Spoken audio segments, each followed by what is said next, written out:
¿Qué tal amigos? Soy Víctor Hernández, bienvenidos a su programa clásico.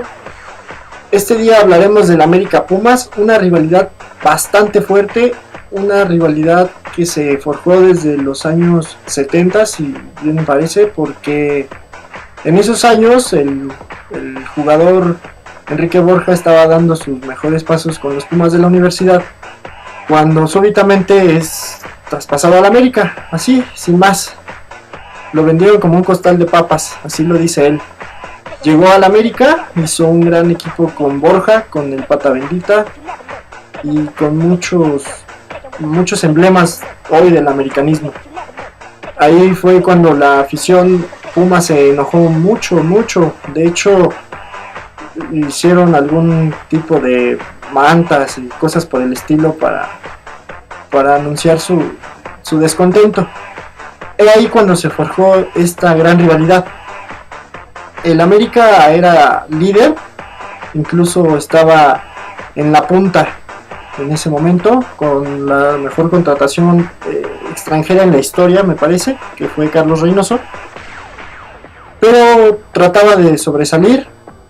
Los Pumas tenían un equipo de cantera muy importante, unos jóvenes de mucha calidad, que venían haciendo bien el trabajo, venían haciendo muy buenos papeles, desarrollando en la liga un fútbol atractivo, que lastimosamente no les alcanzó para vencer al América en esos tiempos, pero hacía muy bien su trabajo. Para la década de los 80s, bueno, bien sabemos que el América fue dominante, fue aplastante en los 80s, con un tricampeonato, con un campeón de campeones, con copas interamericanas. Los Pumas solo consiguieron, me parece que dos títulos de liga. Hugo Sánchez surgió, el mejor jugador que ha tenido México en la historia. Se fue para España, hizo una carrera impresionante con el Atlético de Madrid y con el Real Madrid. Le fue muy bien allá, sin embargo, aquí no... O sea, sí brilló mucho con los Pumas, pero no les pudo dar lo que él quería, lo que pretendía. Para los 90s, los Pumas son dominantes. Le ganan un título al América con un golazo de Luis García. Empiezan a sacar excelentes jugadores. Luis García es uno de ellos, Miguel España, por ahí se cuela Joaquín Beltrán, que fue el capitán durante muchos años, y sumó muchas victorias para el lado de los Pumas, para el bando Puma. Y comienza la rivalidad. Comienza ahí porque el América baja de nivel.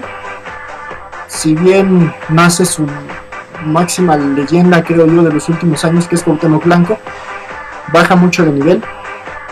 Se queda en los últimos lugares y no puede conseguir el ansiado título.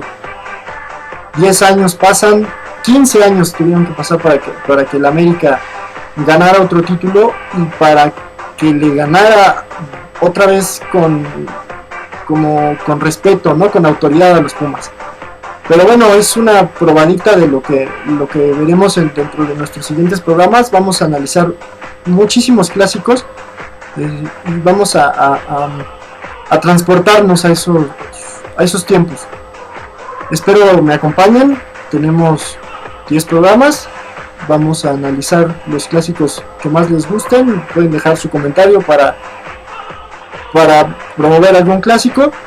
Muchísimas gracias por vernos.